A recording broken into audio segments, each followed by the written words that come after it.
What is up, wrestling fans? Welcome to episode number 693 of the Smark Moment Smack Talk Hot Tags of the Week. I'm Tony Mango, joined as always by Robert E. Felice. Hey, Tony, how are you? I am here. How are you? I am less here than you. The perpetual response when people ask me how you doing, I go like, how about you? How are you listening, everybody? Drop your comments below. Tell us how you're doing. Tell us also what you think about these topics as well. We are, of course, listening to what you got to say about all these topics in whatever fashion that it is that you are able to voice your opinions. If you are on YouTube, then make sure that you click on the like button for this video. Make sure that you are subscribed to the channel. Ring that notification bell. Get your email alerts all set up for when we go live for things. Click on the join button too and get yourself access to the same stuff as the Patreon. If you rather prefer Patreon, just go to patreon.com/smarkoutmoment. And, on YouTube, you've got the little icon that'll be on your screen for live chats and all that stuff. So I kind of recommend going on that front, but, pick a poison on that. Also, the pick a poison tier is a great thing to take advantage of. Darkcast tier is also on there. You guys know the score with pretty much all those things by now. And if you don't, you want more clarification or something like that, then let me know. Redbubble and TeePublic is where you can pick up your merchandise if you want to help us out on that end, or toss a little spare change on the thanks button, and that stuff is going to go a very long way in continuing to keep the show going. I haven't tested anything out yet for what we do when Skype disables itself on May 5th, but I signed up for Microsoft Teams in like a year subscription thing, so there's an extra $70 bill. And I hope that at least would solve the problem, but I just haven't had the time to test it out yet. And even just that alone, hey, $70 extra for that. A couple people joined the Darkcast tier, and within a month, then we've made the money back for that. And that makes a big difference. Or if you just want to join at the $5 tier, that I keep saying the end of the year, that's about making that payment up. Yeah, I keep saying that if we got an influx of people that joined the $5 tier, I'd move the Darkcast tier down from 10 to 5. So it's a matter of you show your support in one way or another, and then we can do more stuff. You don't show it, then it doesn't happen. It's kind of the same as the opposite when you boycott things. You know what I mean? Of course, keep in mind as well the Discord channels where you can chat it up about anything on those throughout the week and all. I always like when I just get a notification out of nowhere and somebody's just like starting a random discussion. So shout out to those people that do that. Keep in mind some other podcasts that we've been doing and everything. We haven't done a podcast of this, but we have the Smark Madness tournament going on right now. We're on round 2 of who is John Cena's best rival of all time. So go ahead and vote on that while you can. You can find that on the sidebar of smarkoutmoment.com if you don't know how else to find the link, but there's plenty of different ways where you can find it, of course. That's the most convenient thing. Now, we won't be talking tonight about Roadblock because we already did a whole separate podcast about that. So NXT from this Tuesday is already done and in the books. That's one less thing for us to talk about on the hot tags. I do want to get your opinion, though, to go back in time a little bit about the most recent pay-per-view, AEW Revolution. Now, I gave my thoughts about Revolution, but I figured let's start on that front and then come back around and talk about NXT. Talk about AEW and then work around some of the other topics and everything. So, without going too deep into the Dynamite stuff, but we will talk about that in a moment too. What were your thoughts about Revolution? I thought Revolution was a good show. I think a lot of matches delivered a lot of over dramatics and heavy violence, which that's such a silly thing. You're talking about pro wrestling. The whole thing is violent, but you know what I mean when I say heavy violence, guys. I'm talking. There's a lot of blood. Like there was thumbtacks in the women's title match. There was like what felt like a 40-minute cage match where Ospreay and Fletcher just wouldn't die, which I thought was a tremendous wrestling match. I'm not like as over the moon as some people are In regards to those matches, I thought they were fantastic. I've seen better from the company. I'm also not. I think that there's a huge discussion around what should have closed the show because of what closed the show. And while the ending of the pay-per-view being the end during the Hollywood ending match would have been great, I never for a second thought it wouldn't be Cope and Mox. Right. I mean, will it's the world say, title match, so you would think that it would go on last. I will, however, say there comes a point where if you're booking the thing and you're going, all right, we're going to have a Hollywood ending and it's going to say the end versus, and Christian's going to cash in and fail. I might well, no, he didn't fail. He was catching his breath. that was very funny. But before I come back around to the main, I'll just say the 0 hour double chunk chocolate cookie match was fun. You know, I don't know why Harley Cameron and Will Hobbs were there, but they ended up being there. Yeah, that's like people like it, so I can't be too mad at it. The show itself, Swerve and Ricochet had a good match. Swerve will begin the shot at Dynasty. Mercedes Moné beat Momo Watanabe. I don't think anybody expected her not to do so. Hurt Syndicate, like a lot of these matches don't live in the memory. One match that does live in the memory is the match that opened the show, which is Hanger and MJF. I thought that was really good. It feels like a match that should have happened 500 times in this company already. It feels like a match that should have been for the world title at some point. But I thought it was really good. I thought it was great that, he did everything he could to try to stop Hangman, and Hangman just beat him clean, which doesn't happen a lot with MJF, even now. And there was the whole frustration of like, why you and not me? And they played up on that on Dynamite.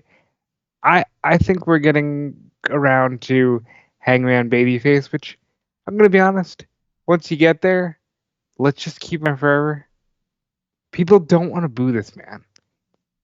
Even if he does the most heinous thing, like set a guy's house on fire, they don't want to boo him. Mm-hmm. So I would really work towards keeping Hangman babyface and making him the main character of the company. Like I said, the Hollywood ending match was a great visual. Lots of blood, lots of plunder, as Dusty Rhodes would say. Lots of table spots and stuff like that. I thought it was a great match. I think for as much as people say Hanger is the main character of AEW, Toni Storm is probably going to be remembered as the most important woman in the company if she keeps going at this rate. I think she already is. I know. I guess it's fair to say she's probably eclipsed Baker. Yeah. More world title runs, and she had the most. Her and Moxley are 4. And like that's a really cool thing, because it's one of those things where when Toni Storm got released by WWE and showed up in AEW, you didn't expect her to become this phenomenon, and she really is one of the most sought after characters on the show, and everybody wants to go see her and see what she's doing. So I think she's awesome. Will Ospreay and Kyle Fletcher, there comes a point where you're, as a fan of these guys, you're like, please stop, because I don't want you to get injured to the point where you're not working for the next 6 months. Mm-hmm. And that's how I felt when I saw Will Ospreay hit a Spanish fly off top of the cage. Genuinely scary. Genuinely, like, I hope that he's still capable of going, and thankfully he will be. Kenny Omega fucking killed it with Takeshita. Not that I would expect anything different, and that was awesome. And I'm glad he's back full time. He's going to be defending a Dynasty. He's probably going to be facing Kazuchika Okada at All In and merging those belts. Okada defeated Brody King in a match where I think they'd live longer in the memory if there was any sense of jeopardy, right? But there wasn't. Now, getting to the main event, what time this match start? Like 11:30 at night? Something like that, yeah. Which is like par for the course in AEW. It was super late, and at this point, I'm going, well, they can't follow anything that they have to follow. You know, they had to follow, I think, back to back, Takeshita and Kenny, and then the cage. And it's like, you're not following those two matches. But you could send the crowd home happy with an Adam Copeland title change, or Christian's going to do something. And I'll be honest, I'm, casually watching. I decided to go brush my teeth. The minute I hear on commentary that Christian Cage is here, I ran out of the bathroom and I was watching so intently. To see him choked out so quickly was super disappointing because I'm going to use this line. I know it's cheeky, but this is how I feel because it's Christian. It feels like something WWE would have done to him in that same way, where it's just like, oh, it's Christian. It feels like something WWE would have done to him. And I'm not saying that a cash-in should guarantee a world title victory, right? But if you're a veteran and you cash in at any time you want, you should have a 99.9% chance of winning. It should be something that really screws you over that you didn't see coming. And the fact that Mox beat him, and it wasn't he took out Cope with a spear, and then Moxley quickly pushed him out of the way and covered Cope, right? It was literally just, he choked out Christian. Because Christian was just trying to cover Adam Copeland. Would have been a cool ending. And, and I had said this, and he kind of did okay on Dynamite, but I had said that I would have liked a promo where Christian came out and said, Adam, if you were really concerned with getting rid of Mox as champion, you would have laid down, but you didn't because you're selfish. You would have made sure I got the pin on you, but didn't because you're selfish.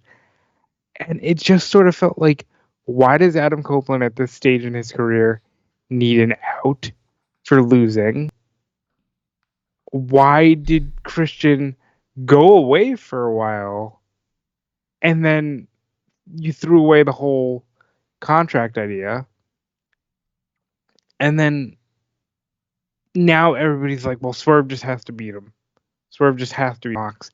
And I'm okay with that idea, but I'm also like, I think you guys are doing the Roman thing where you're just like, anyone has to beat him. Oh, who's fighting this one? He's fighting AJ Styles. AJ Styles has to beat him. He has to do it.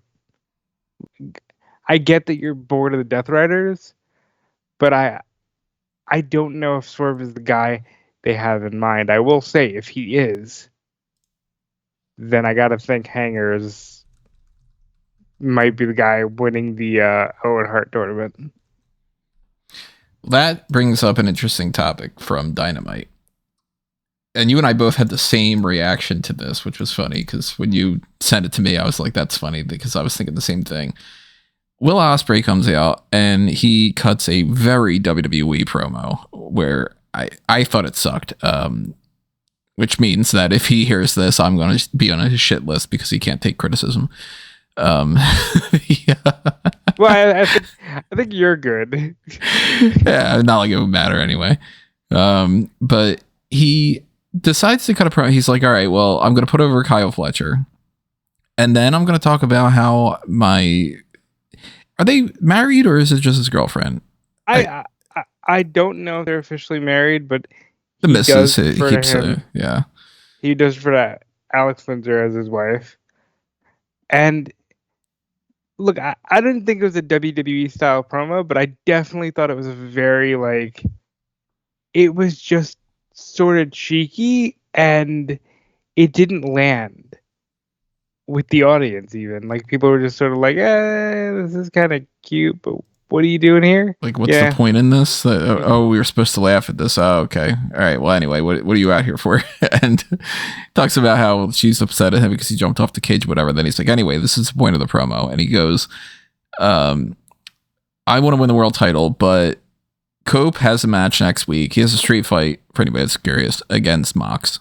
And I liked some of that setup where Moxley was like, all right, well, if you have any kind of lingering doubts that I was going to beat you, let's have a no DQ, no countouts, no whatever the fuck you want to call it, whatever looks good on a poster. And I was like, I like that line. They're going to have a street fight for the title. Obviously, Moxley is going to retain.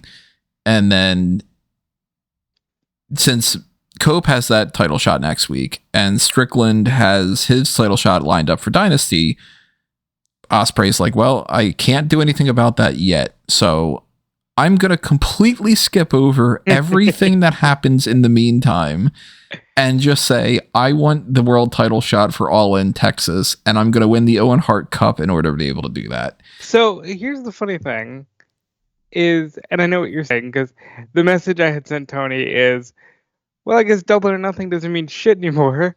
It's more of the nothing than double, right? Because at one point, Double or Nothing was their big show of the year. Mm-hmm. And not just because it was in Mania month or the one following Mania. It was just treated as their biggest show of the year. Yeah, it was the first show that they had that was officially AEW. And then it seemed like it was like, oh, okay, you're not going to go in that direction. You're going to go with All Out because the first show was called All In. And then they just kind of decided, well, all the pay-per-views are going to be basically the same. Although it's like obvious that, like, you know, Wrestle Dream and Dynasty are not quite the same. I think at this point, which is funny because 1/3 of the equation just doesn't work there anymore. But I think at this point, All In is the big one. And that's super evident by the fact that Ospreay didn't just skip over Double or Nothing. He skipped over Forbidden Door, which is in Wembley Stadium. Where he when could is have Forbidden been. Door? It's in June, isn't it? Go to their ticket site. Let's see. Because I don't think I actually have that down on the website. I don't think that they had announced that quite yet. No, they definitely did. It's oh, never mind. It's after All In. I thought it was in June. August 24th. It's August 24th. Yeah, okay, never mind. I do have that down. So that's a different thing then. So yeah, they don't even have a venue yet. That's what I'm missing. I bet it was Wembley. No, it's still just somewhere in London. Listed in London. I guess because they don't want to do a Grand Slam thing again or something.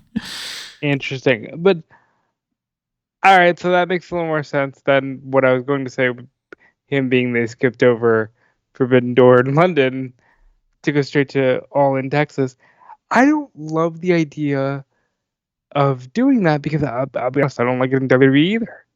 I don't like when they're just like, you know what?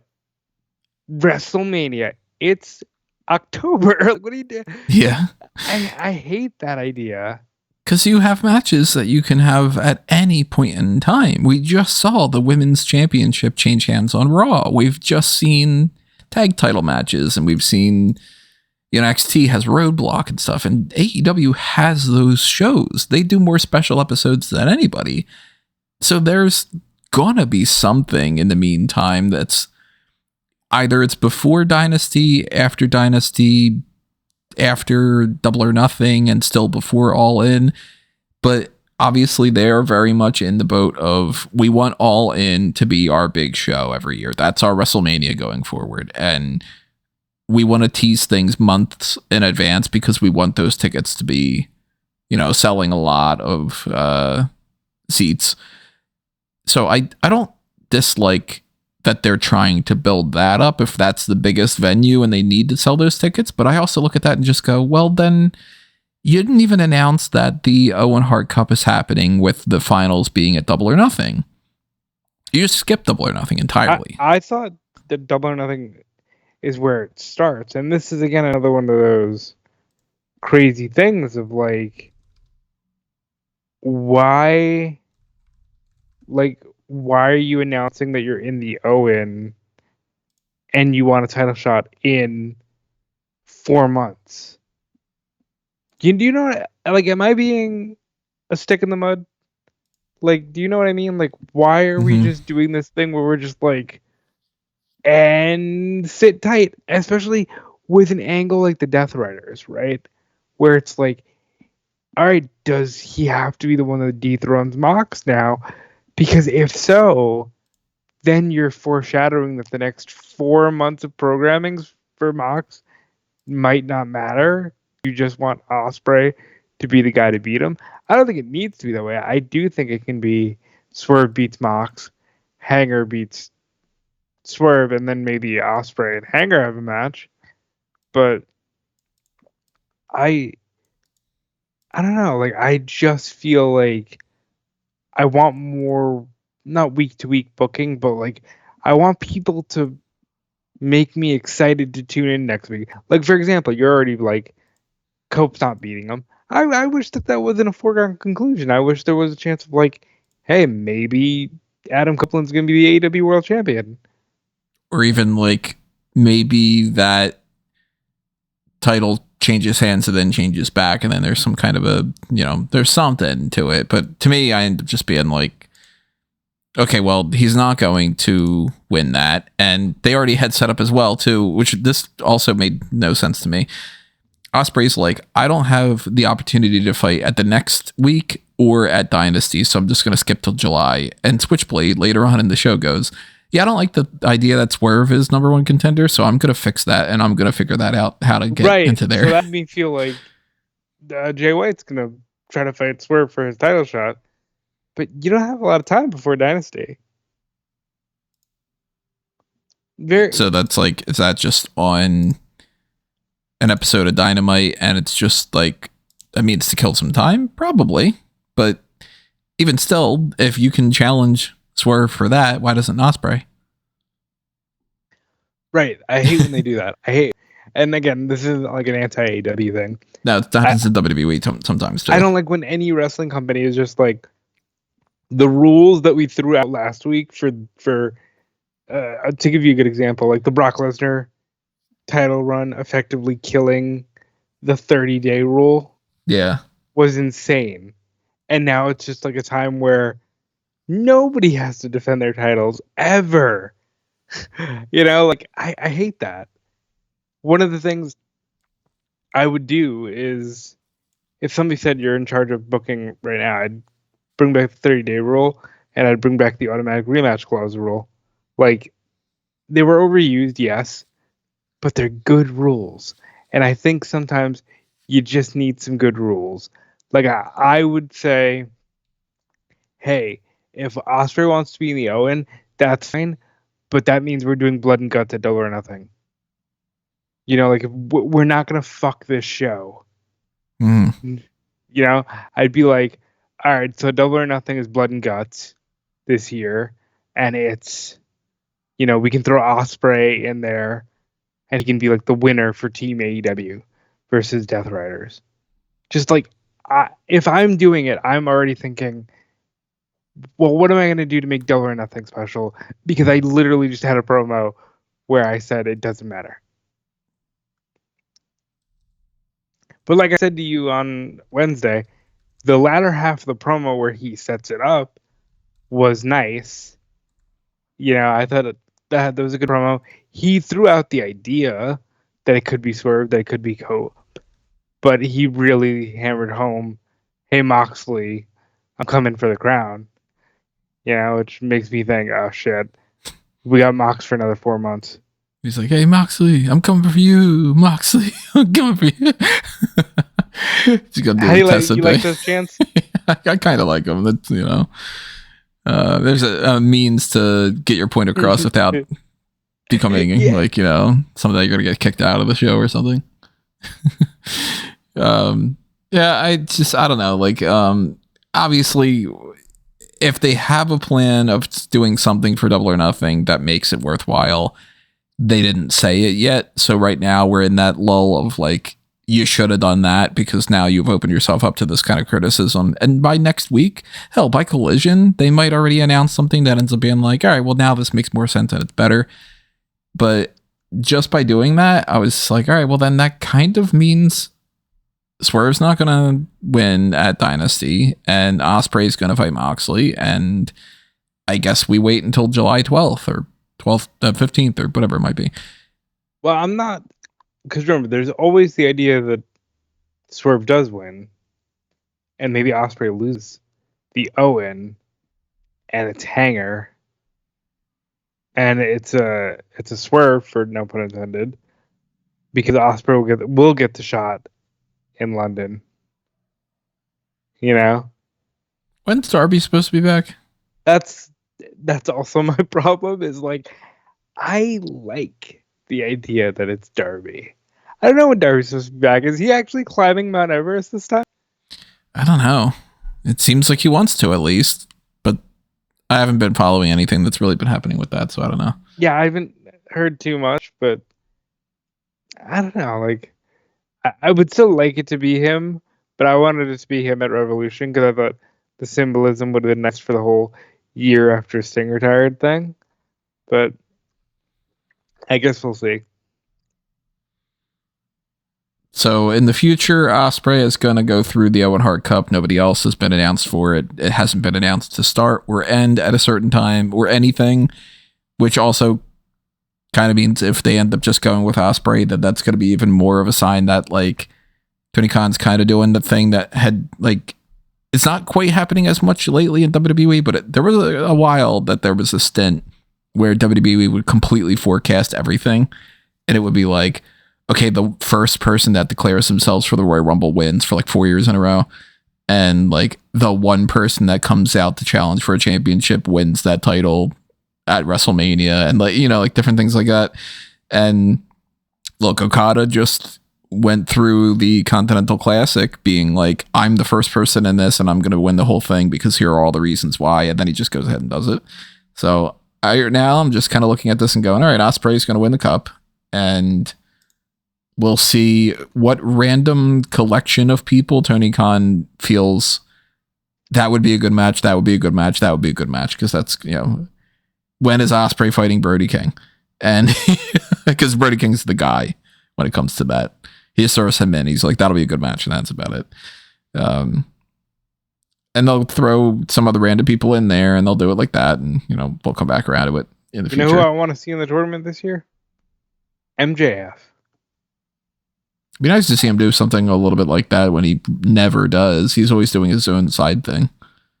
Right. Like, and I actually thought he had a really fun segment on this week's show because he came out, kind of tried to sweep losing the Hanger under the rug, and then he gets interrupted by MVP. I was surprised about that.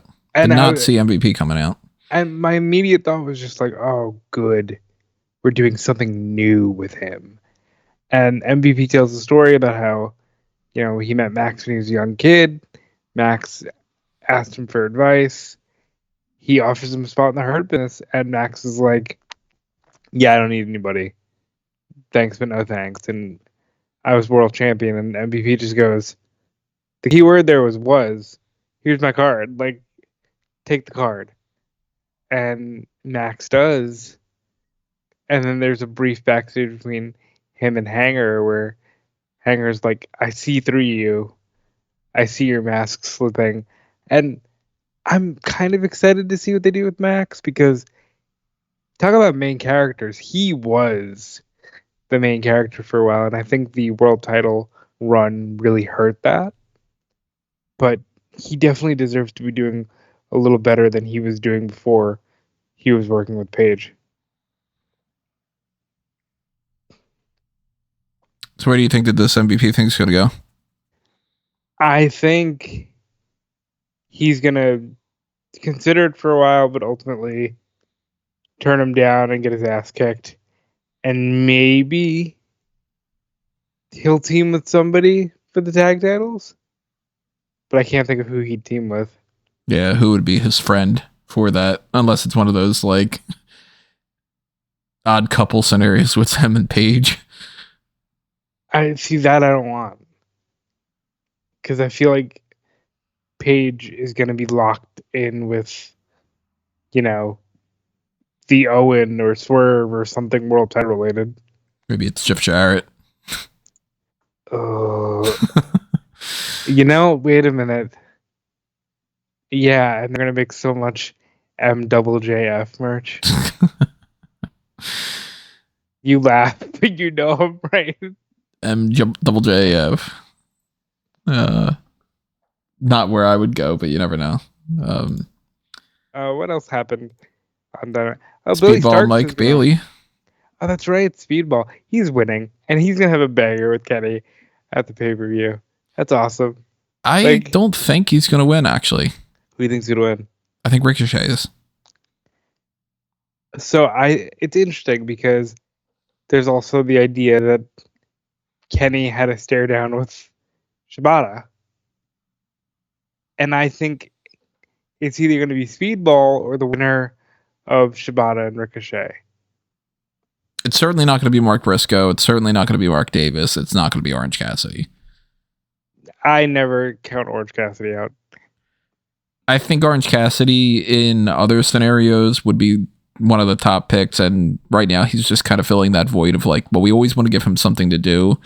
And he's the international championship guy. So if he's in the tournament and he moves on to the final part, then he's already doing his job. I don't think he fights Kenny, though. At least not on this show. I think it's going to be Speedball, but I could see it going to Ricochet, Shibata, or Cassidy. But it's definitely not going to be Mark Davis or Mark Briscoe. No.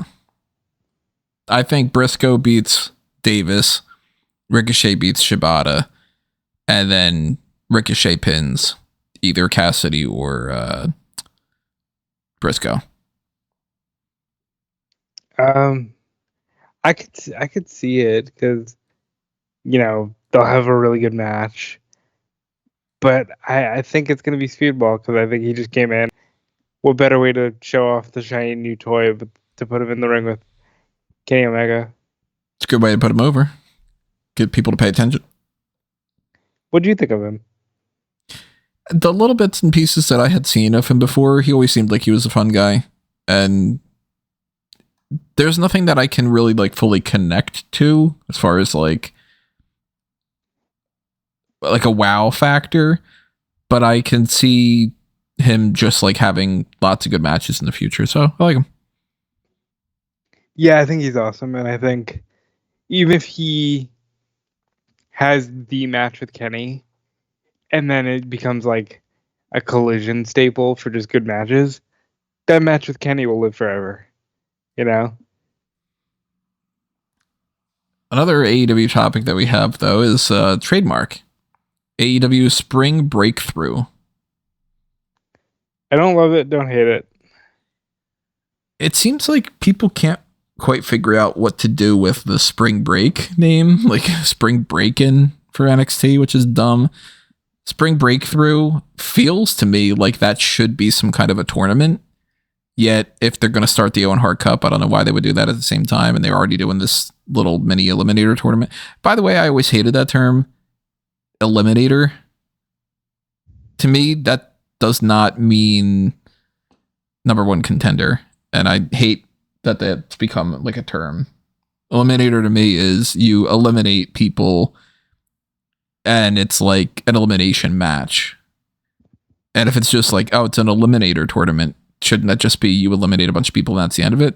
I think you need to focus on number one contender elimination type of thing.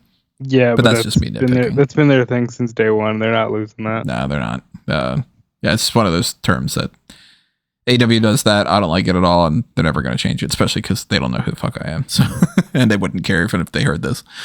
But I think that Spring Breakthru could be a thing like that. Maybe that could be something with like the women's thing, because like Tony Storm did have a promo where she was talking about let's get the orgy going and everybody toss your keys in. Man, what a great promo. She said, nobody swings like Tony Storm, so ladies, put your keys in the bowl and let's get this orgy started.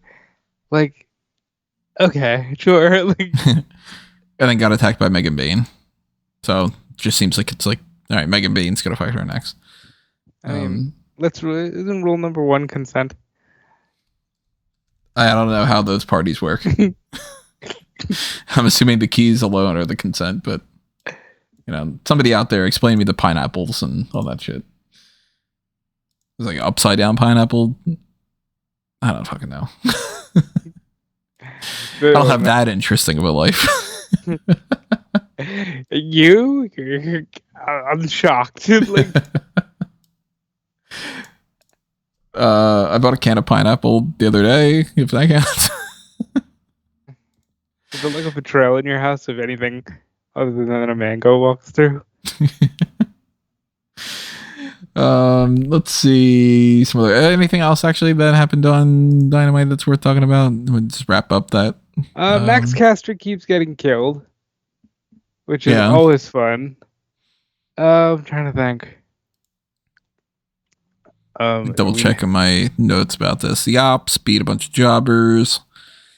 Hobbs and Hologram and all. Oh, we need to talk about Christian and the cracks in the. Yeah, that's right. Yeah, we didn't flesh that out yet. Christian talks about how he really was going to win that match, and it was like, I didn't pass out. You had an illegal chokehold. I was just catching my breath and all. Nick Wayne interrupts him to be like, "This is bullshit. You're making up excuses, and you owe us an excuse for, what are you going to do next and everything." And I liked how Christian responded to that. I like his line from Nick Wayne's mom where he's just like, "You got something to say, or do you want to go back to working the midnight shift at the Waffle House?" And insulting Nick Wayne's dad, saying like, "How many titles have you won, or your biological father?" And I'm reminded of when we did a review to a kill, and you just love assholes. Yeah. Oh, you got cut off. My issue with this was it felt a bit sudden to me. Like last week, he's perfectly fine, and then they disappeared for a while. I feel like, and then suddenly Nick Wayne's just like, "You're a liar and an asshole." Mm-hmm. It's like, oh, okay. I guess we're rushing to the finish line. And look, I get it, because I desperately want a Cope and Christian reunion because we're running out of time. Like, you guys know how I feel about these things. I no longer believe in the wait philosophy. I believe if everybody's here and everybody's healthy, we got to jump on these things. But still, I thought it was shockingly sudden. And I should point out that there's a report from Full Select that Killswitch was backstage, and he was maybe factored into a alternate ending to the pay-per-view. Which I would assume would be Christian comes out, cashes in, Luchasaurus comes out instead, and it screws him over, and that's how that ends. That would have been nice. But other than that, I think we've covered the bulk of AEW. Billy Starks is going to lose to Monet. I mean, come on now. Yeah. Well, I'm glad that Billy Starks is on TV. Or on not Ring of Honor TV. The ROH Women's World Championship thing never panned out for her, so gotta do something, I guess. I wonder if the ROH World Championship thing is going to pan out for Mercedes. Just she wins that too. She could. Maybe. I definitely all their eggs in one basket. I definitely think that's a match coming towards probably All In. Have you checked out Evolve yet? I have not. Did you watch episode 2? Is it good? I skipped through episode 2 quite a bit, and I'm already tired. And that's again partially because it's just there's too much goddamn fucking wrestling. Everything's an hour of this and an hour of that and an hour of that. But it's a very exhausting show to watch when you have a burnout situation going on, because they're all pretty much brand new people, or they're people that they're trying to repackage, or they're people that are not super well known, but you should know them, like a Javier Bernal, for instance. He had a backstage, like, face-to-face promo thing with Luca Crucifino. And by this being a show that is based around the rookies of the rookies, or like the not big name NXT talent popping up in there, and then complete unknowns, and then like WWE ID talent and everything, they have to kind of reintroduce everybody. And every match is like, okay, on this match, it's going to be Harlem Lewis versus Braxton Cole. Let's take a look at Harlem Lewis. Okay, now let's take a look at Braxton Cole. Okay, next up, we've got Zara Zaker, I forget how to pronounce that, against Kylie Ray. Let's take a look at Zara. Let's take a look at Kylie Ray. And it's just the same shit. Like, most of these people don't have characters, and that's something I started to talk to a couple friends of mine about. I was like, you know, I really wish that they would go back to having some characters. Not like the Goon and, you know, Bastion Booger and that kind of shit. But what's Harlem Lewis? Hey, I'm Harlem Lewis, and I have a lot of drive and determination, and I'm going to take my skills and I'm going to go to the top of Evolve. Okay, now Braxton Cole. Hey, everybody, I'm Braxton Cole. People say that I'm a dude and I wrestle, and that's about it. Kylie Ray. Okay. I'm Smiley Kylie Ray. I smile and I'm Kylie Ray. Like, nobody has any fucking... So this goes back to something that when we were watching Raw, I told you, where I said, like, I understand why Bayley doesn't do the hugger, but it does seem like she's so void of that large personality now. And I do agree that even though it makes sense why we're not doing The Undertaker anymore, we could have some kind of character. Like, they had Wendy Chu pop up in this, and she gave Kylie Ray a teddy bear. So I guess they're going to go with some kind of like tag team idea with those two or something. And I'm kind of getting the impression that they are trying to do sort of like Mean Girls thing with Kendall Gray and Carly Bright and whatever. And that works for them. I still legitimately think they're going to be a deal. Those two, Kendall Gray and Carly Bright. They I feel like they have something, especially Kendall, who's a little bit picking up the ring work faster. They just strike me as the same like template as a million other girls that have been in and out of NXT. Like, no, I haven't seen anything from them that stands out. And like Brinley Reese was like coming over to them and chatting it up a little bit, and I'm like, weren't you a big deal for like a little while in NXT? Like, these people are downgrading, and it's kind of a shame. She downgraded. Wendy Chu downgraded. Ora Mensa and Riley Osborne were in the main event. Ora Mensa's crazy because he was like Ethan Page's first feud. And then they just decided, oh, if Noam Dar's injured, we don't want you around. Which is crazy to me. And, you know, like, I don't dislike the idea about them doing something like Bernal being like, hey, I got injured and I'm going to use this as a platform to give myself a reboot for my career and all. But then at the same time, I'm like, okay, but I can't get involved in all of these characters when you also have LFG. And it's just, here's a laundry list of people. Isn't Cutler James interesting because he's a guy? And isn't Shiloh Hill interesting because he's a guy missing a tooth?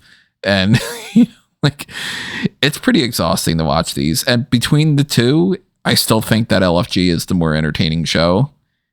And I wish that they would take some of these things from Evolve and maybe apply them a little bit to NXT. But then at the same time, I'm not digging the VIP lounge concept. I think that's a little weird. And I am now 2 episodes in, and this episode ends with Gallus attacking people and being like, we're going to take over. And I'm like, all right, that's supposed to get me interested. And instead, if this is going to become the Gallus takes over show, I'm fucking out. You know? I like that Shawn Michaels just loves Gallus. And I don't understand why. Like, they're not bad, of course, but they're just, what's so special about them? They're on top. They're the same as anybody else. I don't get it. It's not like they have like the most vibrant personalities. It's not like they're the best in the ring. They have nothing that to me stands out, at least. And they just continue to really, really like them. So Evolve is coming across as slightly more interesting than NXT Level Up in the sense that they're at least trying to do stories and all, but it is very much, if NXT isn't important enough for you, this is not going to be in at all. So I, at this point, wouldn't really recommend it to people that are on the fence.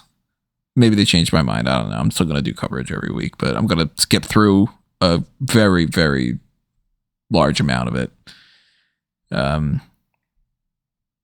That's a random little Evolve thing. Not something I really wanted to do deep dive on.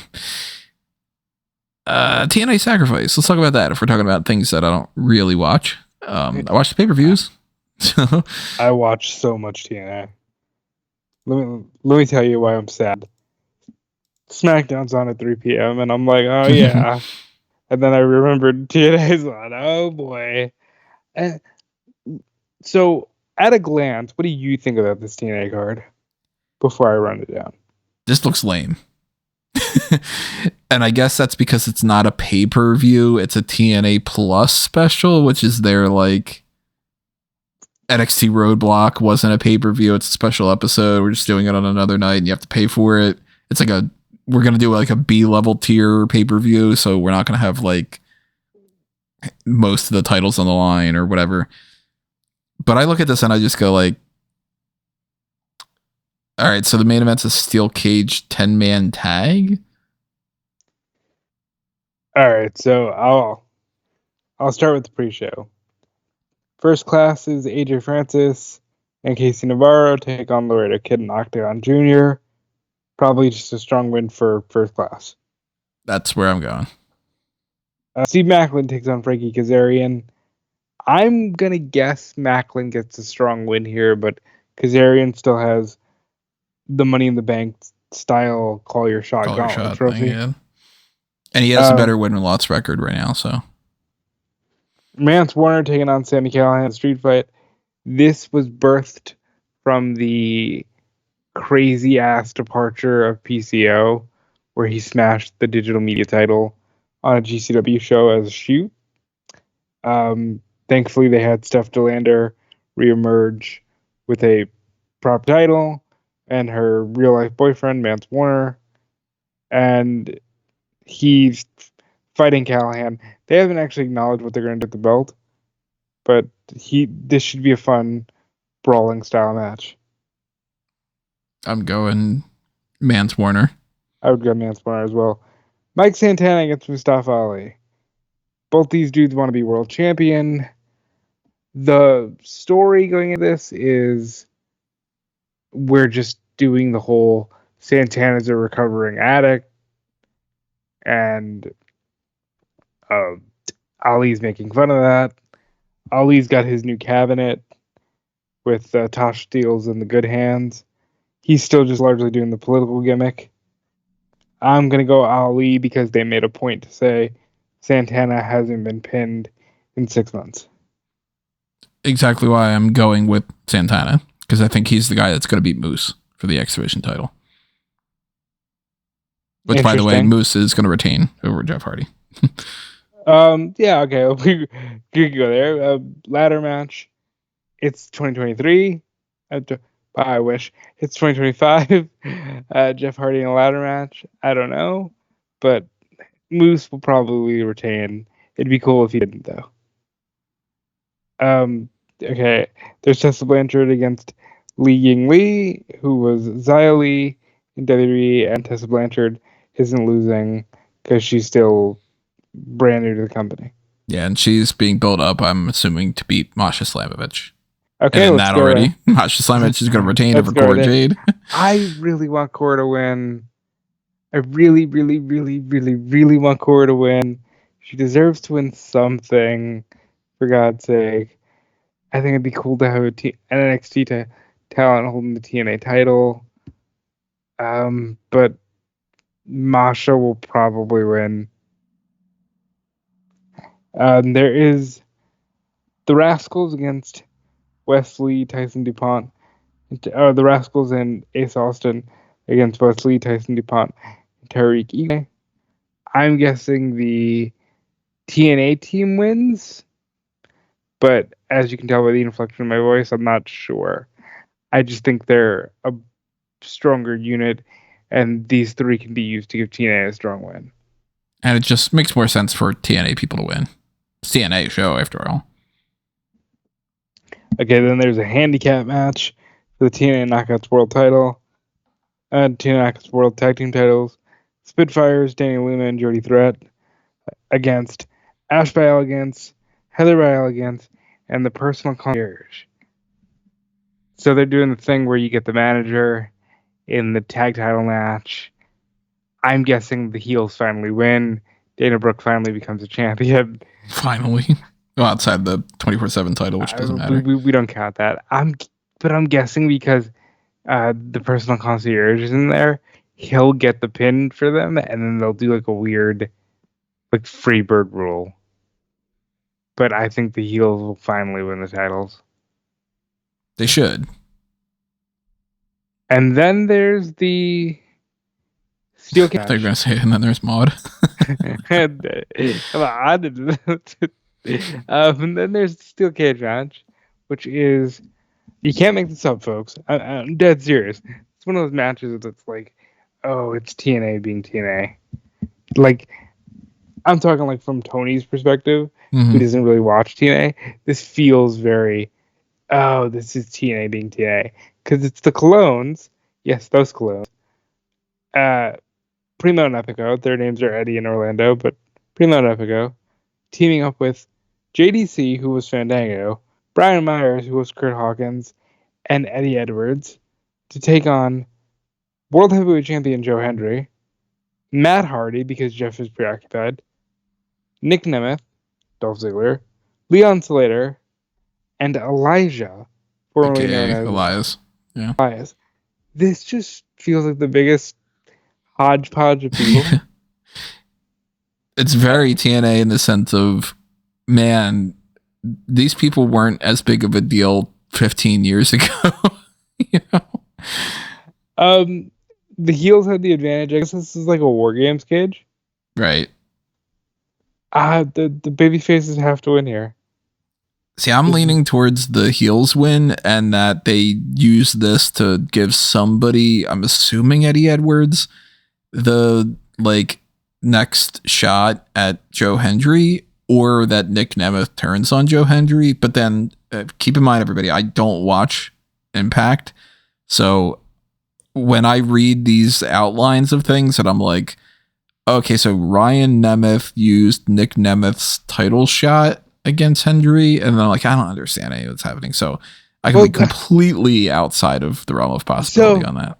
So Ryan Nemeth came out on the show tonight and was like, my big brother said I could have his title shot, and I'm taking it right now. And then he walks to the ring, gets beaten in one move, and Santino kind of blows it off, and he's like, yeah, that guy's crazy. I don't know what he's talking about.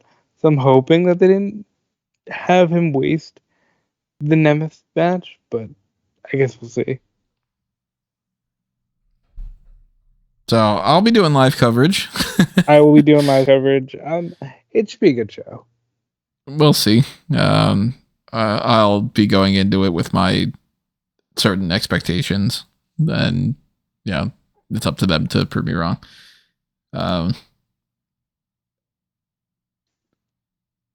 WWE stuff, I guess we start talking about those. Yeah. Let's talk about this one. This one's not really a huge topic. WWE has decided to drop some of the nicknames from people on the roster page. It's about time. Can I get on my soapbox for 2 seconds? Go ahead. This ain't a fucking news story. And look at that. That's not a slight on you. You know what I'm talking about. Right. Why was this an article that was picked up by everyone? Because it's content. Listen, well, slap my ass and call me Barbara Broccoli, because I don't give a damn about your content. Okay? Like, oh, they took out the word freaking from Seth Rollins' name. Good. Dirty Dominik is serious. Is Dominik Mysterio. Big Bronson Reed is just Bronson Reed. They're still gonna call them that. Right. It's just not literally in their names. Right. Which is like, yeah, that's the way that it should be, because that's like, if the roster page would have been a thing, if the internet would have been the way that it was back in the day, it wouldn't have said Bret Hitman Hart. It would have just said Bret Hart. It wouldn't have said the Heartbreak Kid Shawn Michaels. It would have just said Shawn Michaels. Well, like, the weird thing with the Seth freaking Rollins was, like, Vince woke up one day and was just like, why aren't we calling you that? Because he had that on a shirt like 3 years before. And I feel like Vince probably saw the shirt and was like, that's his full name now, Seth freaking Rollins. Like the whole big Bronson Reed thing. Like, what are we doing? But no, it wasn't a new story. But yeah, I'm glad they at least fixed the presentation.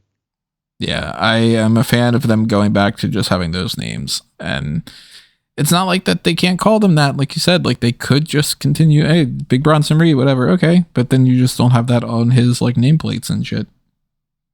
Cool. That's fine. Something that when you talk about like, is it a news story or not? I don't really know if I have any faith whatsoever in this being an actual thing, but it's an interesting enough topic that I figured let's go ahead and talk about it for the hot tags. It seems like it's coming from Billy Body, so that already is like, how much do you want to give a lot of faith into that? Take it with a grain of salt. The idea that either, and this is one of those, like, it's either this or it's that or it isn't kind of reporting. Supposedly, if you believe this story, TKO wants to do a super show in Saudi Arabia where they would have some WWE matches, some UFC matches, etc. And that could potentially replace Crown Jewel. Now, that's the part that I find the most interesting about this. There's a lot of elements that I find. First off, I don't think that this is necessarily a thing. I think this is either a story that's completely made up, or it's like somebody mentioned, hey, what if we do something like that? And then they're like, I don't know. And then that's about as far as it got. I'd be very shocked if that actually does happen. But if they were to replace Crown Jewel, because they said that there's only one show in Saudi Arabia that's supposed to happen this year, and it's assumed that that's Crown Jewel, then that would mean the big whole, hey, Crown Jewel is going to be an annual thing that we do, happens once. And that would just be such a WWE type of thing to be like, we're going to make a big deal about this thing that ultimately doesn't matter and talk about how we're going to do this all the time and then completely drop it the next year. But in theory, if they were to do this, I don't know how this would even work, because how do you have like the octagon and do wrestling matches? How do you have boxing and MMA and things that are, you know, legitimate sports and then put on a fake match? Well, it's all in the name of it. Look, considering the source, I don't think this is worth a damn at all. But I could see this being an actual thing. Because they are getting more into their crossovers. Like, even weird shit. Like, I don't know if you've ever seen this, but like WWE is now hosting like PBR rodeo shit on their YouTube channel. Rodeo stuff? What? Yeah. Because that's also a TKO thing. Why don't they have that on their own YouTube channel? Is it just because WWE has a bigger YouTube presence, so they want to, like, probably, as if people are going to be like, well, I'll watch that shit because I must like that. Fuck that. Rodeos are stupid. Wow. Look, I was going to go all the way there, but okay. I don't care anymore.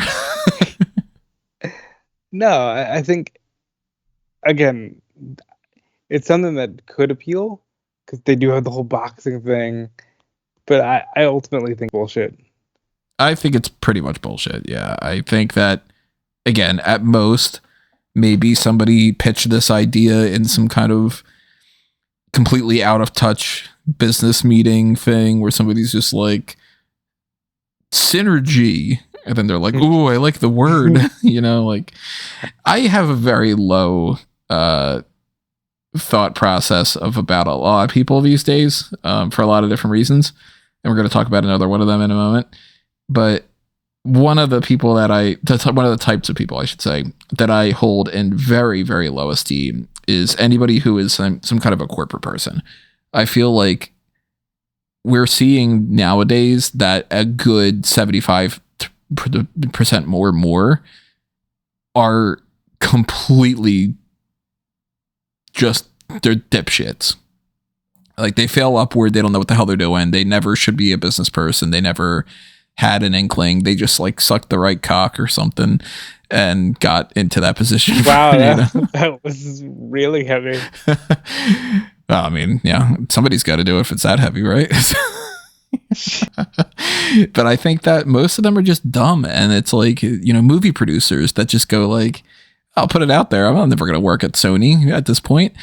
Sony seems to be very much like that, where they're just like, well, Spider-Man's popular, we can't fail. And then they're like, well, why don't we just look at a list of things to do, and then that'll make money. And then they go, how come you're not making money? And it's like, because you're stupid, that's why. And it wouldn't shock me at all if there's people on the TKO board that are just like, we've got all these things, why don't we do all those things? That would appeal to lots of people. And then you go, what are the logistics? And they go, I like money. And you're like, okay, pat them on the back and then, usher them out of the room. Those people should not be running businesses. But then again, look who's running our country. So that brings me into this topic. Supposedly, there is going to be a roast of WrestleMania. Oh my God, I forgot about this. Taking place Sunday night after Mania, wherein this is the type, I'm going to lump this in too. The Hall of Fame is going to start an hour after SmackDown. Because the people that thought, hey, we don't like 2 hours after SmackDown, the people that thought, man, it's really difficult to convince people to watch this show when we start at 10 o'clock, decided, I know what to do. We'll start it at midnight or 1 a.m, whatever the fuck it is. It's 1 a.m. Eastern, 10 p.m. Vegas time, giving fans enough time to get over to where they need to go. Which is dumb. Nobody's going to fucking watch this show. And then their numbers on Twitter are going to be lower than what they've been before because people aren't going to be sharing this, because it's also, hey, who's the headliner? It's the guy's already in the Hall of Fame that you see all the time. And Michelle McCool, who, let's face it, even when you like Michelle McCool, it's not going to be the biggest, most important thing in the world. And NXT is the next day, and WrestleMania is the next day, and you'll have just watched 3 hours of fucking SmackDown. So they decide, well, you know what? We have this all as a complete mess. What should we do after Mania? I know. Let's do a roast of WrestleMania. And in theory, that could be a lot of fun. Roasts can be fun. Roasts completely depend on 3 factors in my mind. Who is being roasted, who is roasting them, and what is the limit of where you want to go. Because I've seen some roasts that are hilarious. And then I've seen plenty of roasts where it's like, I can't tell you any off the top of my head exactly, but a lot of these Comedy Central presents end up getting really bad, where it's just like the Comedy Central roast of Justin Bieber or something. And then you get people popping up and they're like, hey, I'm not a comedian, but a comedian wrote some jokes for me where I just make fun of all the other people that are here because I have nothing on the actual guest. And apparently the person that is going to do this is, as I wrote in the description, piece of shit comedian Tony Hinchcliffe. He's the jackass who went on the Trump rally and started to say that Puerto Rico was an island of garbage and stuff. Do you really want to associate yourself with that? Well, maybe if you're the type of piece of shit people that are pro all of that, you think that that's great. And, you know, the more the WWE does this kind of stuff when it comes to be like all the Linda McMahon stuff and all the Logan Paul stuff and all this, all that. And it's just like, yeah, you're making it really hard for me to defend you because I don't like this. And I think anybody with a spine that can show up and say this is a bad idea should, because anybody with any morals should also care more about people. But then again, we're getting too much into the politics. But I when I saw the thing that said roast of WrestleMania, I was like, that could be kind of cool, even if that's overboard. And then I saw who's the comedian, and I'm like, oh, okay, so I'm not watching it. Right, like the whole deal being, like you mentioned, this is the guy who, went into honestly Madison Square Garden and did the whole island of garbage thing. I mean, but honestly, they're flirting with Andrew Scholes. So they're, and I don't want to get too much into the politics thing, but I do want to talk about this a little bit because they're going full MAGA. Mm-hmm. And TKO in general is big MAGA because UFC and Dana White is probably even more. Oh, he's a massive piece of shit. Right, and guys, we come on here, we fuck around a lot, but I think our moral compass at this point, and it's gotten really hard to like actively separate everything. And I used to pride myself on that, and it's getting really hard. And this Tony Hinchcliffe thing is only going to make it that much worse. Mm-hmm. Don't do it. Don't go with him. Find some, not middle of the road, but probably middle of the road in their case. Find some middle of the road guy. Let Fluffy do it. What about Ron Funches? I'm thinking about a WWE endorsed celebrity. Because he's a big wrestling fan. Yeah, no, he could absolutely do it. He wouldn't normally. And that dude had some funny jokes. I've seen not a full special of his, but I've seen some clips. It just sucks. It just sucks that I like separating art from the artist or whatever, but. And also for anybody that does the whole thing where they say in the comments, like, guys, stay away from politics. Normally, we would love to. Normally, we would if the world wasn't in the state that it's in, but the world's in a state where I am not going to be on the wrong side of history.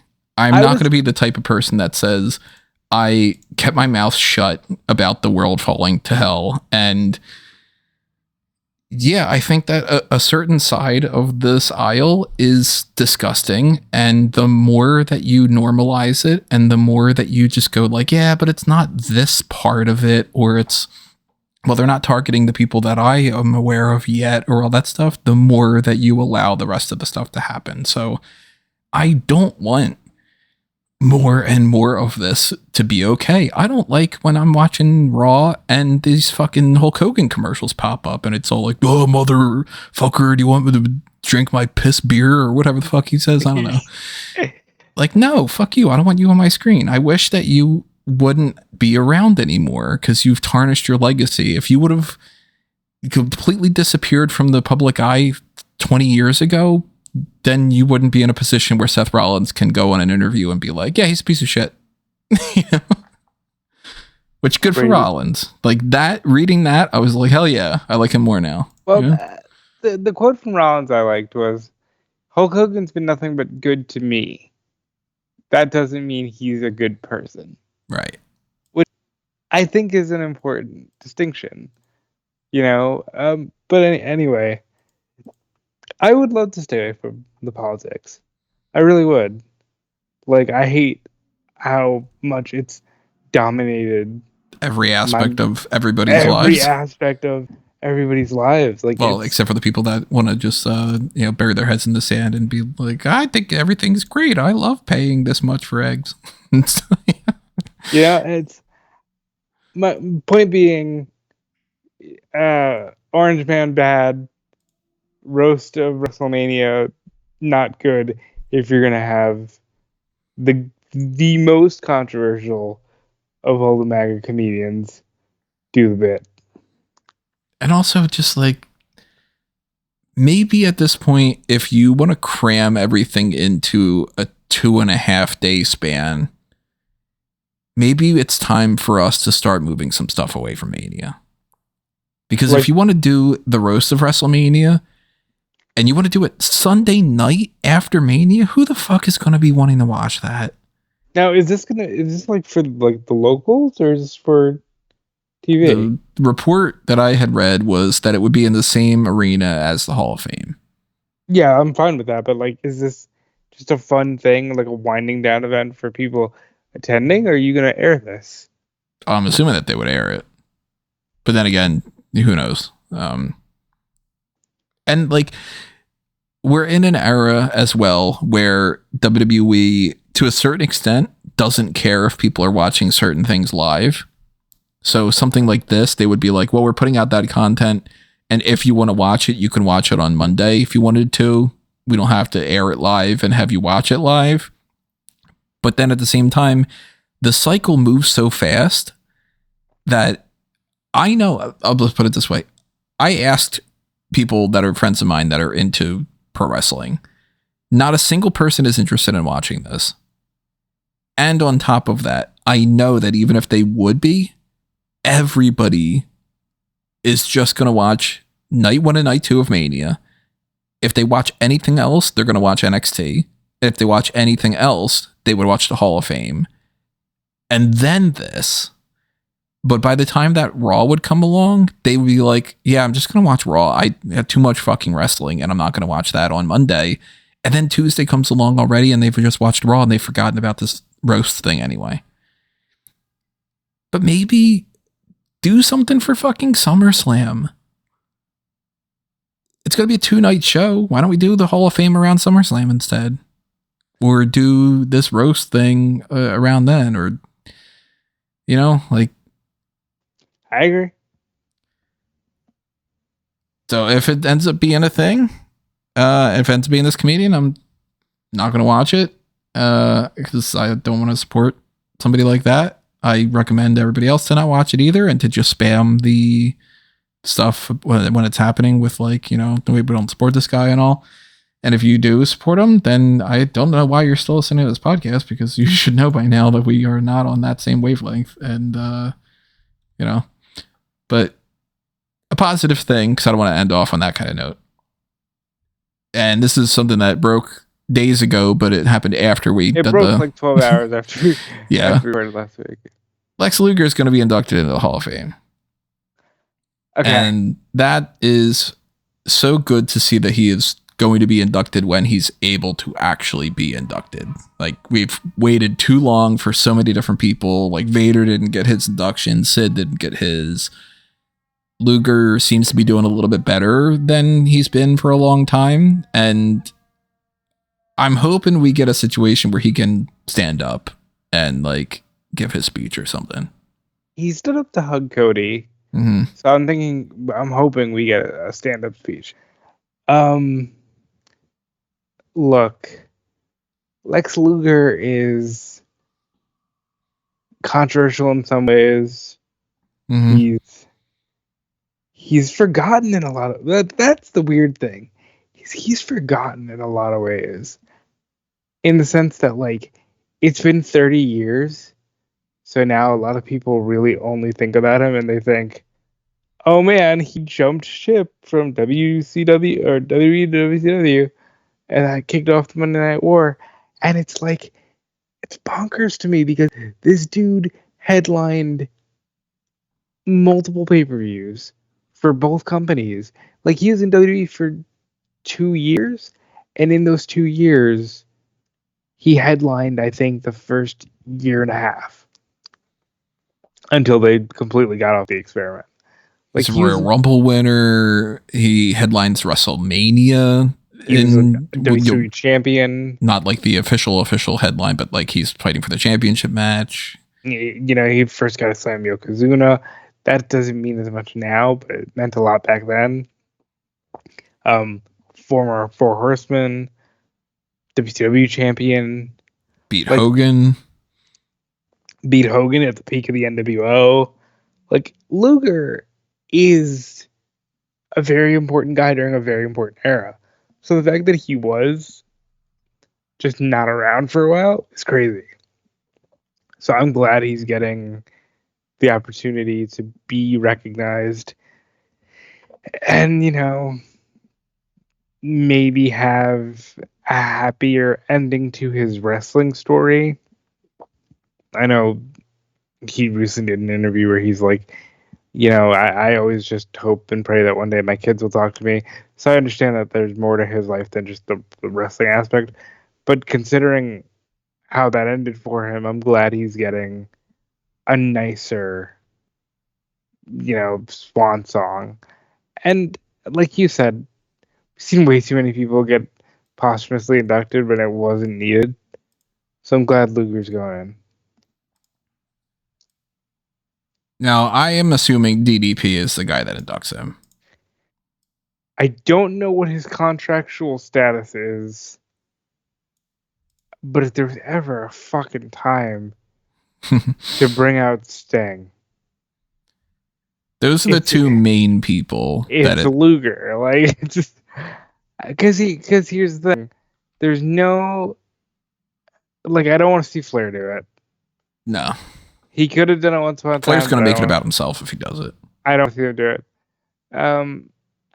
I would have loved to have seen an era where, Yokozuna's still around to do it. Unfortunately, that's not the case.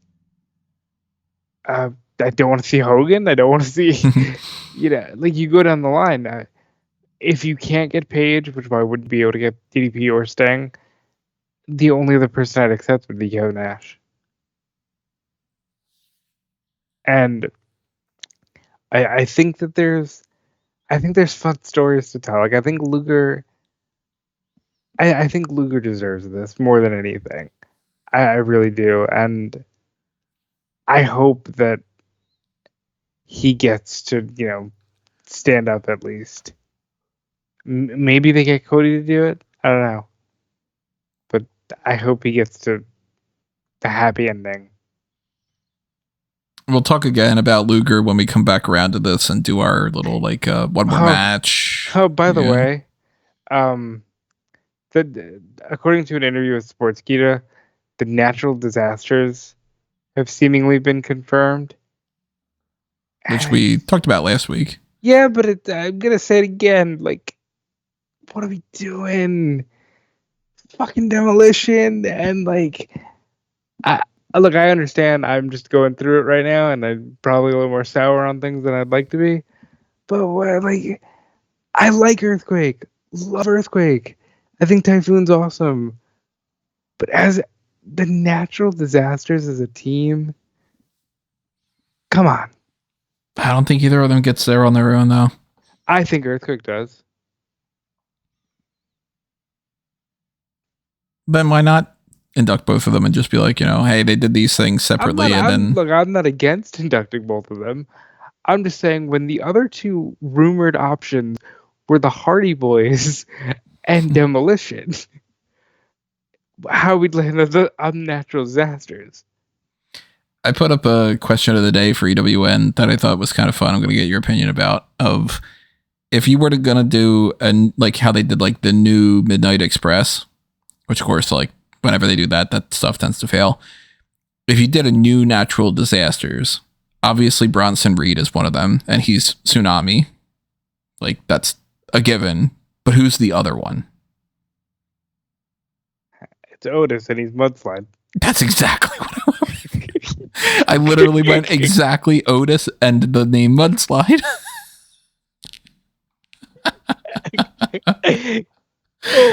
Well, I tossed out a couple ideas where I was like, well, if Ivar didn't already have a team with Eric, then he would be a great pick. And if you had like, if you wanted to go in a slightly different direction, you could put Omasa in there and, whatever. But like, nobody strikes me as like a cyclone. Nobody strikes me as like a wildfire, whatever. And I was like, more than anybody, it's Otis, and you got to call him Mudslide. Or actually, no, I didn't go with Mudslide. I went with Landslide. So slightly different there.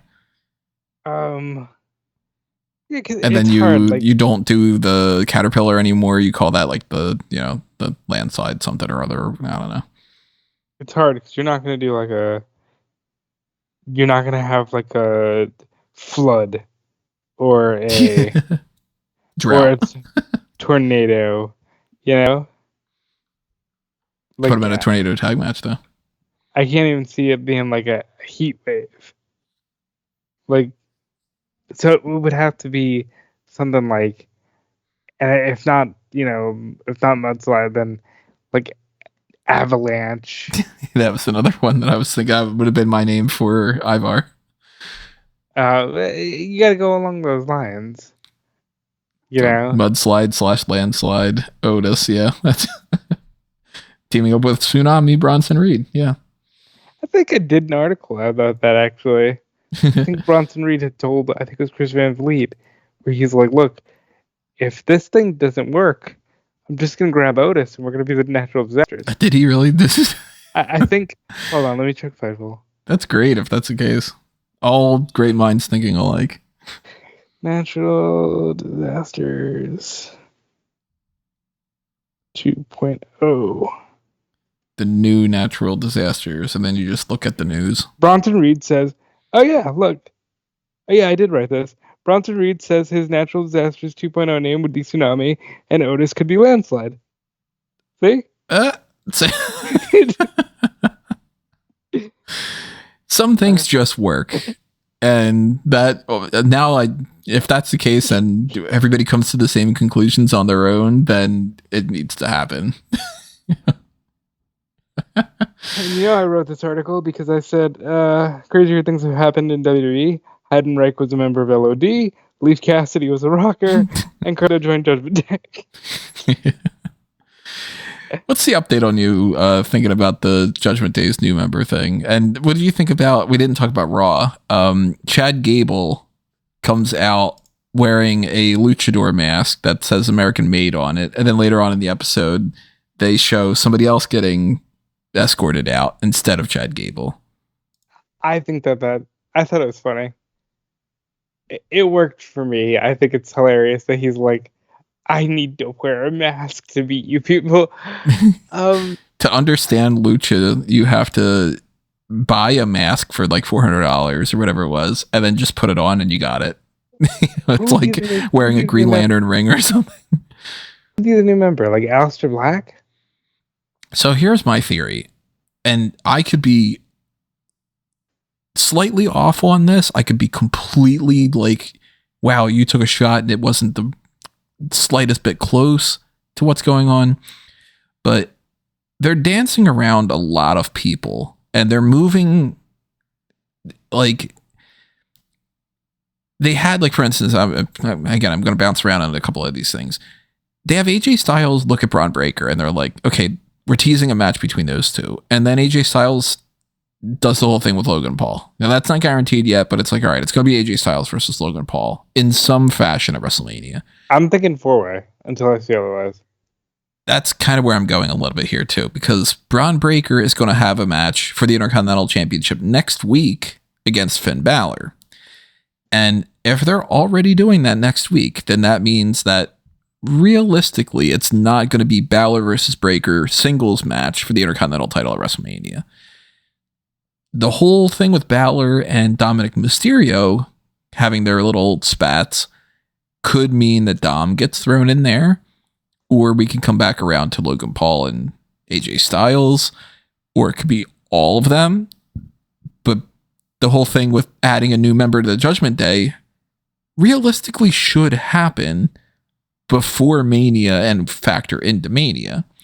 And it doesn't make any sense for them to add a new member of the Judgment Day and for it to be Chad Gable because he's got American Made. They wouldn't just merge those groups. They have two completely different aesthetics and they just would clash. But they could include somebody like an Aleister Black. Aleister Black. Somebody needs to be doing this thing with Chad Gable, and that could be Rey Fenix, but Rey Fenix could also be somebody that they bring in to fight Chad Gable and to do something else like that. Dom is somehow floating around. He is supporting and hinting at a feud with Finn Balor. He's helping Chad Gable, but they're not calling attention to it really. And then he could always do something with Rey. He could always do something with Penta. He could always do something with the Intercontinental title, whatever it might be. I'm, at least right now, thinking Gable is definitely fighting Penta in some fashion. Ludwig Kaiser and Pete Dunne are probably not factored in. I think that WWE is setting up a lot of people to just be like, here's somebody you can do something with while we're killing time for WrestleMania. Like Karrion Kross is just the guy that's going to fight AJ Styles, I think. And it's not going to be at Mania. And we've been seeing Jey Uso and the whole Alpha Academy thing and A-Town Down Under and Gunther. It's all over the place. Like, but if you think about it, Karrion Kross is even flirting around a bunch of people. He had the whole Sami Zayn thing. Wasn't he doing something before Sami? Well, he had done this little thing with Miz and Wyatt. The Miz and Wyatt's thing, and he also, before that, he had the whole thing with the New Day, which is like, again, everybody that Karrion Kross feuds with, they turn heel. He is working because anyone he touches, even Drew, like, they all go insane. And I loved that somebody called attention to this, that he was like, oh, you're paying a lot of attention, that he changes his hairstyle based off of who he's with. Karrion Kross should be doing some better stuff. I don't know what went wrong there. What did I tell you? Any other era. Yeah. This dude's feuding with Hogan. This dude's feuding with Taker. This dude's feuding with Shawn Michaels. This guy's fighting Bret Hart. He's a major opponent for Stone Cold. He's fighting John Cena in like a multi-month feud. You know, I still hope he's a main eventer. And if I legitimately, I don't care how stupid this sounds, I'll go on record and say, to ever get rid of this guy would be the dumbest thing you could do. He's clearly so thoughtful and insightful, and he cares. I know he isn't, Kenny Omega between the ropes, but he's got talent, man. So going back to this whole, like, where do we do with some of these? That also includes if Rey Mysterio and Dragon Lee had their tornado tag against the New Day, and the New Day were helped out by Chad Gable, and the New Day have to do something at WrestleMania, but they're not factoring these teams in with the War Raiders. So it's almost like, okay, well, SmackDown's got, Pretty Deadly and Street Profits and all this, what's your prediction for SmackDown, by the way? I'm still saying at least a 3-way ladder. I don't know if Pretty Deadly makes it all the way to Mania. They should, but I don't know if they do. I think it's a 4-way. I think it's Pretty Deadly, Motor City Machine Guns, DIY, and Street Profits, and Los Garza are just left out. Well, I thought for a while that Mello Don't Miz was going to be a part of that, but you never know. They could. They could be. They just haven't had any kind of connections with them at all. They could end up just doing Tag Team Turmoil.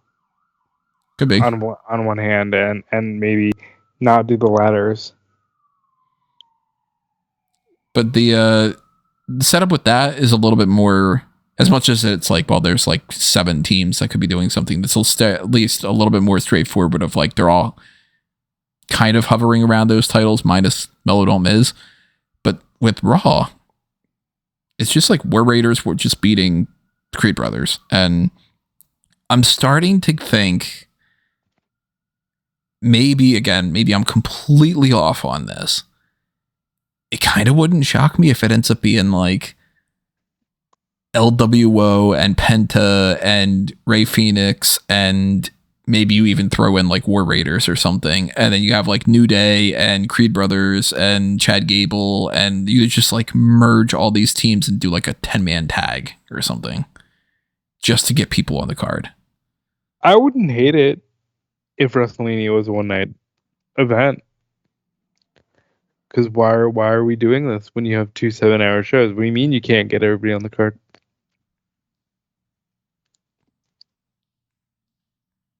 And I'm still thinking, as far as my prediction goes, this might be totally in the opposite direction of what a lot of people are saying. I don't think if it's Aleister Black that comes into the Judgment Day, if it doesn't happen this next episode of Raw, I don't think it happens until after Mania. I agree. You think Sami Zayn's sitting Mania out, by the way? They haven't done fuck all with him.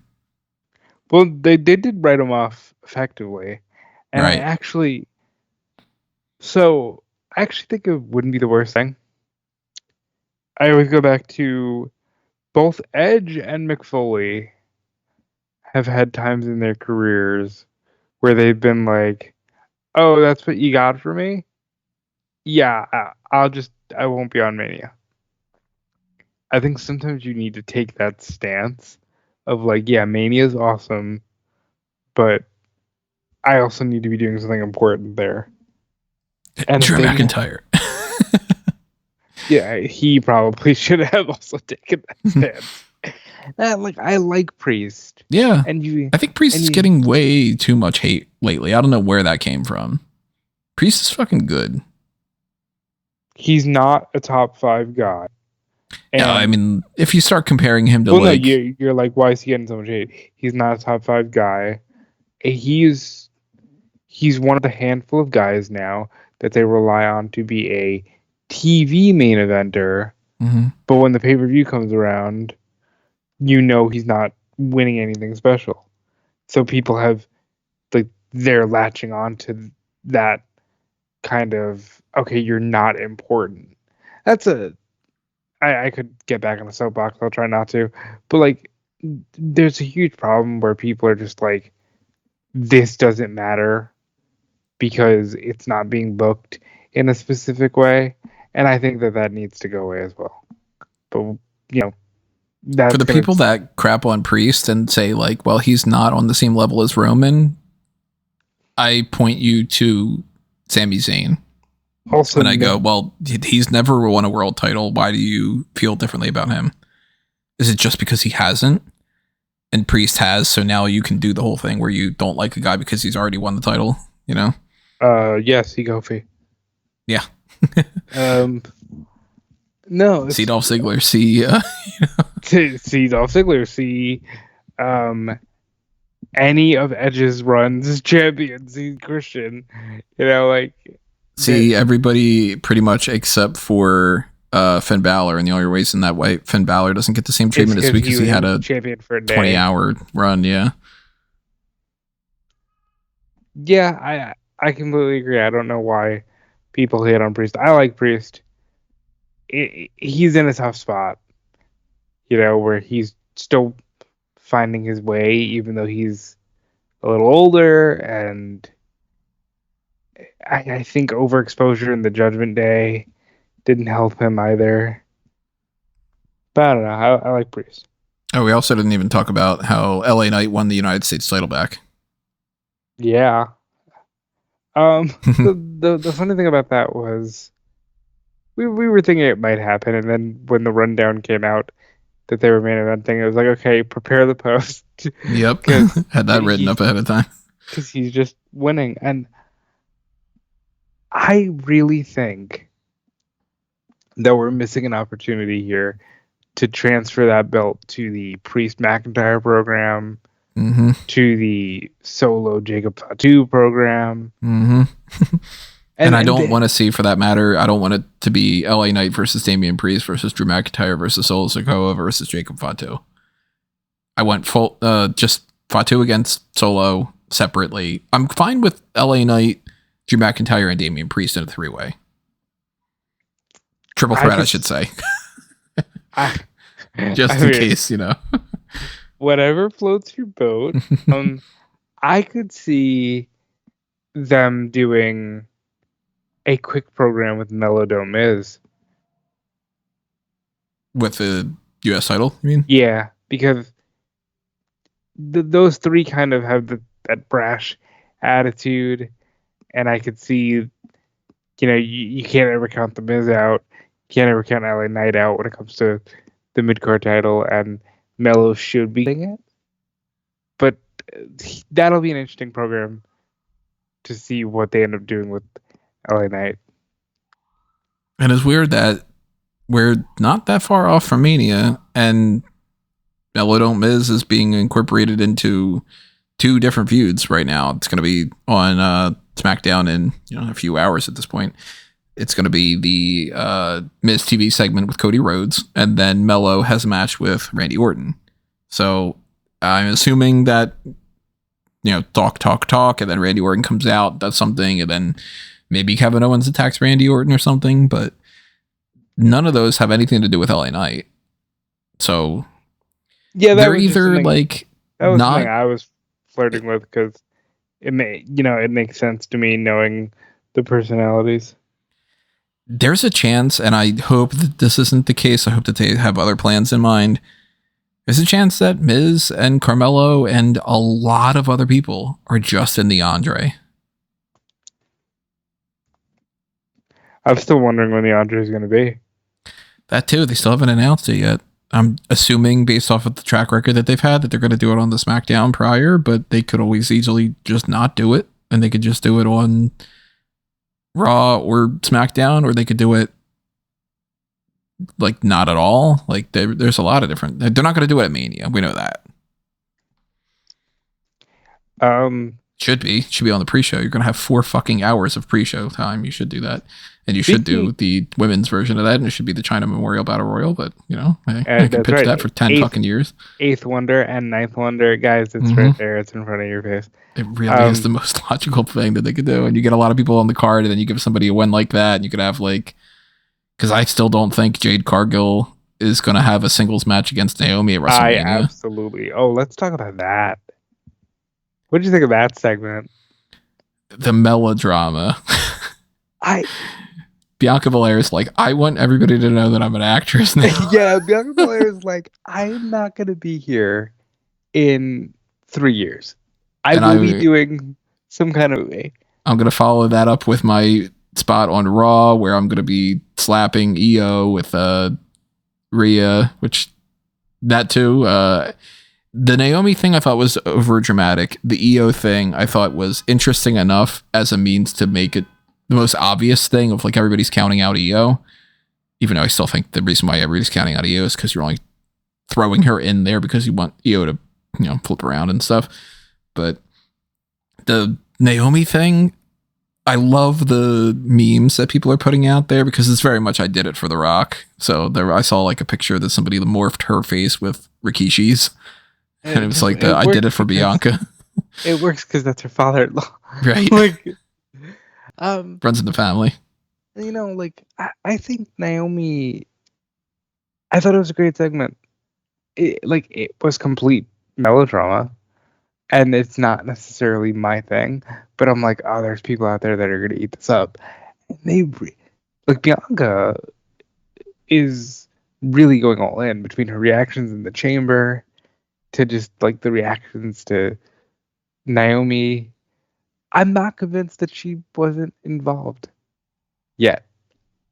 I don't know. There's something about the way she's been carrying herself lately that's kind of heelish.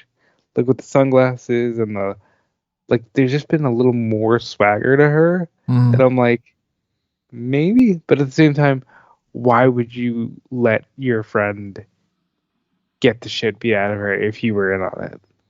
So maybe this was just a way of getting them away from Bianca. But I do think that Naomi and Jade will have a singles match. I just don't think that it's important enough. I think you need to start somewhere. I think you need to set the precedent that women can have non-title matches. You gotta get there. I mean, when you've got other titles now you have to factor in, like Lyra and Chelsea. I think Chelsea's fighting Nikki Bella. I mean, right now, the target is Zelina Vega saying that she's going to fight Chelsea Green. But again, big fan of Chelsea Green, big fan of Zelina Vega. I've said time and time again, I think Zelina Vega should be a champion, and it's kind of a crime that she's never won a title. She hasn't even won a tag title yet, and it's insane. But again, I don't think that Zelina Vega versus Chelsea Green is necessarily worthy of a WrestleMania thing. I don't think Lyra at this point against anybody but Becky Lynch would be worth it to be on Mania either. And I don't think Becky Lynch is coming. I think they're waiting until after Mania for that too. And Bayley is what is she going to do at Mania? I would start transitioning. Well, actually, didn't they just Raquel just won a number one contender thing? Yeah, which they can't do that. They got to do the tag titles because you got to get Liv Morgan in there. It's bigger story than Raquel, you know? And I still think that that's going to be Nikki Cross and Alexa Bliss. I don't know, man. I know they're teasing it, but when's the last time we saw the Wyatts? You know, my gut reaction was going to be Boy. long enough ago. The last time we saw the Wyatts, they were losing to Final Testament. Yeah, and I'm over it. I mean, to be fair, you were over it when it happened. You were. I was over it before Bray Wyatt got brought back. Let's put it that way. But I think that that's how they're going to be incorporated into that. Mania is all over the fucking place, and in some ways it's interesting because they do things that make you go, okay, well, I don't know where they're going, and that makes it interesting, and it's not just the most blatantly obvious, like, predictable thing. And then in other ways it's unpredictable because it seems like it doesn't make any sense, and they probably don't even have a plan. But we also, I guess this will be the last story that we talk about when it comes to Raw and that pretty much everything, I guess. The steel cage match between Seth Rollins and CM Punk. Where before we get there, let me get. Oh, we got another one more time back on the soapbox. I promise I'll be quick. How the fuck do you go to Madison Square Garden and not do something with John Cena and The Rock, or just John Cena? I understand that you're branching on, you're actually embracing the first W in WWE, and you're going all over the world. Yes, but it's the Garden. How did you not follow it up in the Garden? Big mistake to me. At this point, they've proven they just don't care about the Garden anymore. Yeah, it sucks.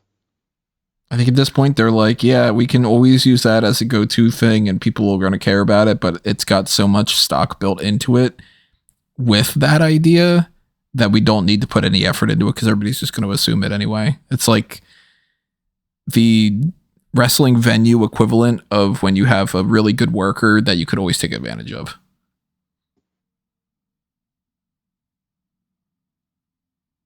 Yeah, I wanted to get that off my chest because I think it's stupid that you didn't have John Cena in the Garden. I saw the Garden.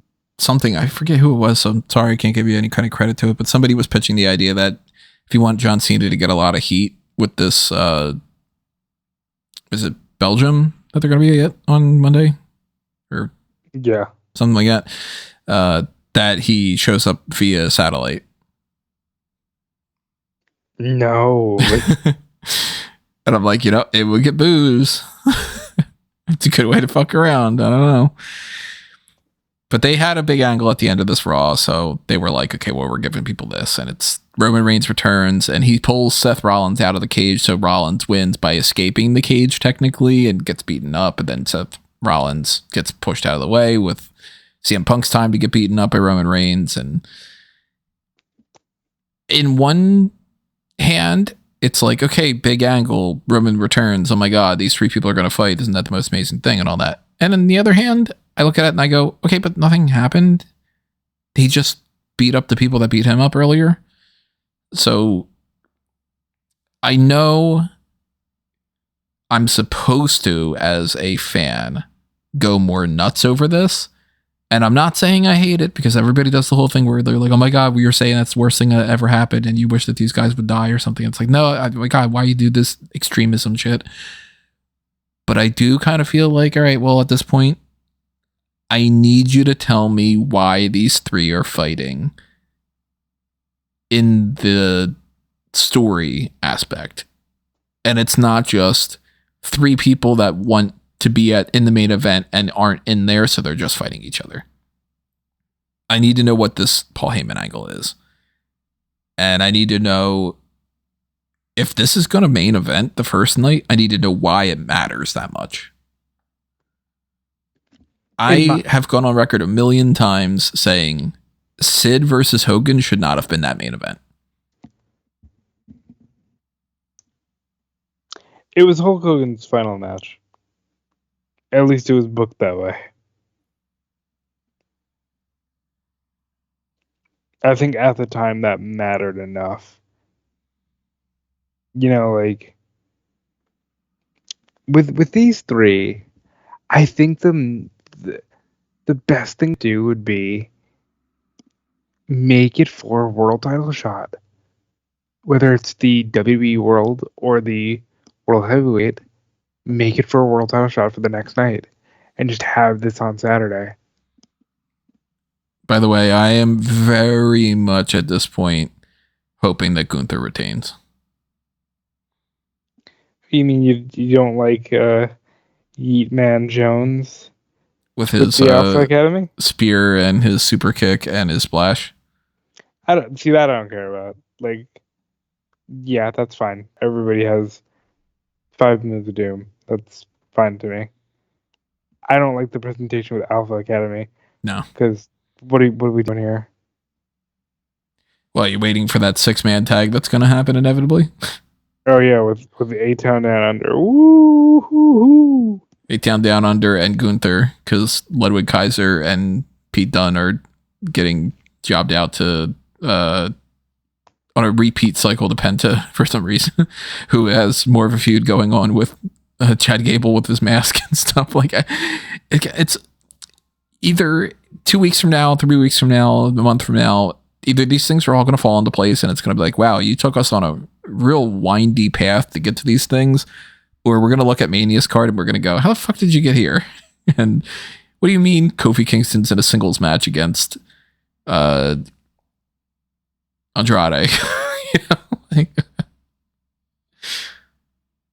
By the way, Andrade and Santos Escobar are not going to have a singles match at WrestleMania for anybody. It's like, no. This has to be in the Andre. Who are you to doubt Santos Escobar? Big fan of Santos. They should be doing more with him. They're just not. Yeah, that's I can't argue that.